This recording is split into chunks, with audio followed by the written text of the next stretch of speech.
Ang angas ng Pinas na si John Riel Casimero ibinalita na naman sa bansang Japan. Yahoo News Japan mismo ang nagbahagi ng balitang ito. Sam Goodman, akit na sa featherweight division at kakalabanin si Nick Ball. Good news kung may tuturing ito para kay Carl James Martin at posibleng diretso na agad kay Naoya Inoue para sa undisputed Super Bantamweight World Title Showdown. Dito po galing mga kwento ang balitang ibabahagi ko sa inyo. Kaya tara, kwentuhan na!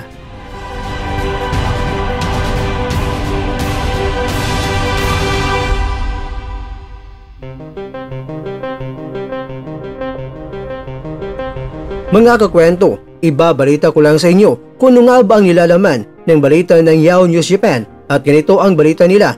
Isang dating kalaban ng Boxing World Super Bantamweight Champion na si Naoya Inoue ang naharap sa panganib na ma-demote mula sa World Rankings. Nakatagdang labanan ni Inoue ang WBA Interim Champion na si Murodjon Akhmadalib ng Uzbekistan ngayong buwan ng Setyembre. Pagkatapos nito, ang isang laban kay WBA Featherweight Champion na si Nick Ball ay binalak para sa buwan ng Disyembre. Ngunit lumaki ang mga haka-haka ng laban ay pagpapaliban kaya dito na gusto ni Shingo Waki na dating kampiyon na kaubayan ni Inoue na si Casimero na ipapalit. Bagamat malaki ang pagnanais na makalaban si Inoue, laban yan sa dating 3-division world champion na si John Riel Casimero. Gayunpaman, ang posibilidad na mangyari ito ay napakababa. Ang lokal na media sa Pilipinas na mismo ang nagbalita, ang Daily Tribune, at naglathala na isang artikulo na pinamagatan na ang rating ni Casimero ay patuloy nang bumabagsak. Inuulat nito na maaring mawala ang pangalan ni Casimero sa mga nangungunang listahan ng ranggo sa mundo ng 4 na pangunahing organisasyon sa loob ng ilang mga buwan. Tinutukoy ng artikulo na si Casimero na hindi pa lumaban mula noong Oktubre ng nakarang taon ay kasalukuyang nire-rate ng 3 sa 4 na mga organisasyon. Tanging ang WBA lang ang hindi kasama sa kanilang top 15 list para sa Super Bantamweight Division. Nakarank siya sa WBC na rank 14, rank 10 naman sa WBO at rank 7 sa IBF. Gayunpaman, nagsisimula nang bumaba ang kanyang katayuan. Inulat din dito na si Juan Miguel Elorde, isang miyembro ng rating committee ng WBC, ay nagsabi na malamang tatanggalin nila si Casimero mula sa buwan ng ranggo para sa kawalan ng aktibidad sa loob ng susunod na 3 buwan. Nagpatuloy ito sa pagsasaad at sinabi na ang huling pagkakataon na lumaban si Casimero ay noong Oktubre na knockout niya ang Amerikano na si Saul Sanchez sa Yokohama, Japan. Ngunit ngayon, siya ay 36 anyos na at ang kanyang overweight suspension mula sa Sanchez fight ay may bisa pa rin sa Japan. Ang kanyang mga pagpipilian ay mas kaunti at ang kanyang mundo ay mas lumiliit kaya mahirapan na raw itong si Casimero ay makakabalik sa ibabaw ng lona.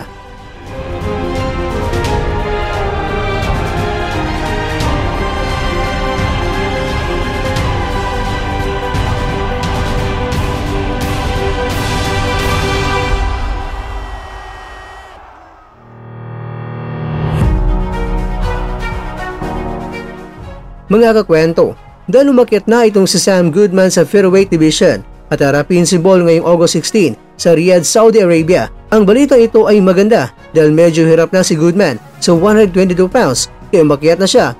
Kaya good news ito kay Martin dahil maaring si Martin ay diretso na yan kay Naoya Inoue dahil sa ranking ng WBO siya ay pangalawa kaya siya ngayon ay waiting game na. Kaya sana hindi na sa 122 pounds si Goodman babalik pa.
You hit like a bitch!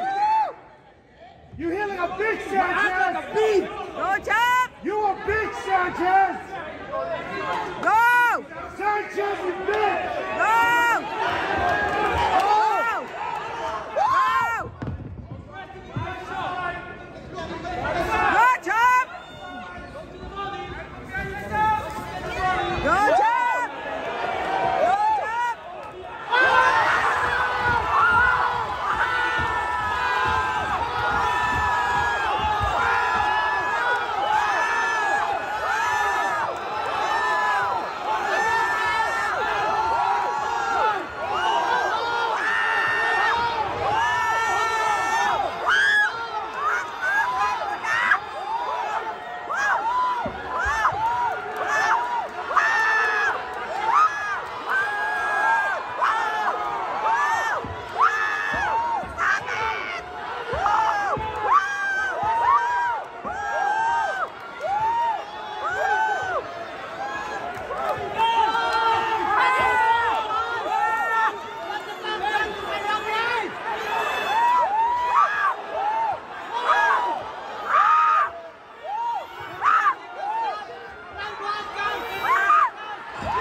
At dyan, nagtatapos ang ating kwento.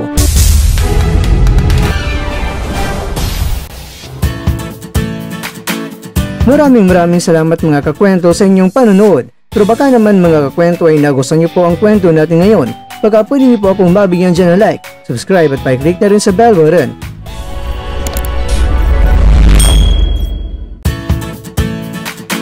Pero bago tayo tatapos mga kwento, syempre, shoutout po muna tayo dyan sa ating mga kakwento. Kay kakwentong Angelos Valdemor, kay kwentong Emery Osa, kay kakwentong Tuition, at kakwentong nanonood ngayon, shoutout sa iyo dyan. Bueno, dito na po muna ang ating kwentuhan at abangan nyo na po ating susunod na video. At dito lang po yan sa isang channel na kung saan maaring ito'y mga kwentong di pa na kwento sa inyo.